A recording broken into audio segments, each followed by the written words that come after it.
Hello, what is up guys? Ako nga ay magte-training na.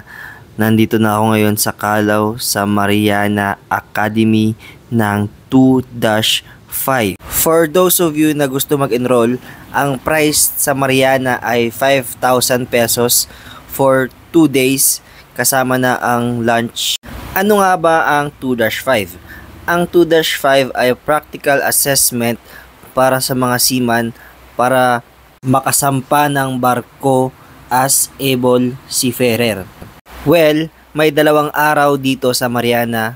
Ang una ay familiarization and kung ano nga ba ang gagawin sa practical day, which is yun ang kinabukasan na gagawin.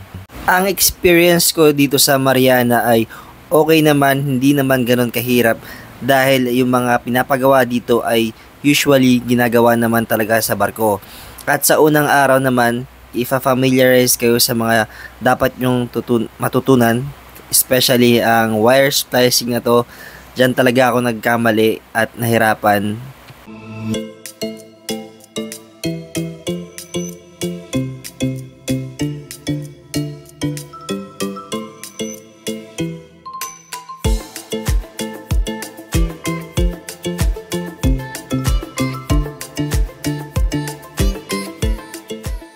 Before mag-start ang practical assessment, may pinapirmahan na yun yung mga bagay na dapat naming gawin sa practical assessment.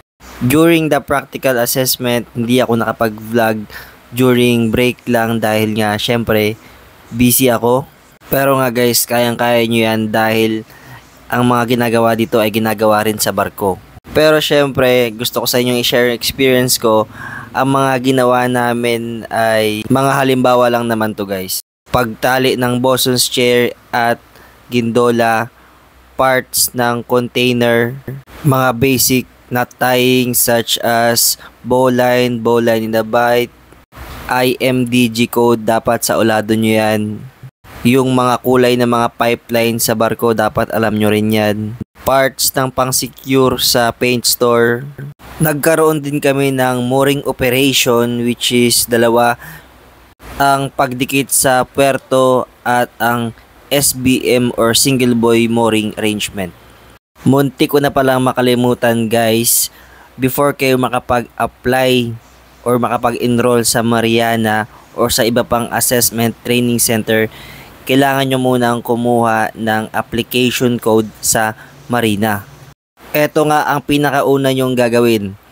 Unang-una, kailangan nyong pumunta sa mismo para mag-apply para sa practical assessment ng 2-5. Ito yung mga requirements. Unang-una ay dapat may 18 months ka na sea service before mo pa ma-apply yung 2-4 mo. Meaning, dapat naisakay mo na ang iyong 2-4 or nakapag 2-4 ka na, doon pa lang magsisimula ang bilang ng 18 months. Pangalawa naman ay Seaman's Book. Syempre kung may sea service ka na, may tatak na rin yan sa Seaman's Book mo. And pangatlo is yung sa PEME. Nakalimutan ko pala guys, yung 2-4 nyo na certificate na COP ay kailangan din. Ngayon, na-apply mo na sa mismo yung mga sinabi ko sa'yo. Maghihintay ka sa kanila ngayon ng application number. Kasi hahanapin niya ng mga assessment training center. Ngayon, binigyan ka na ni Marina ng application number.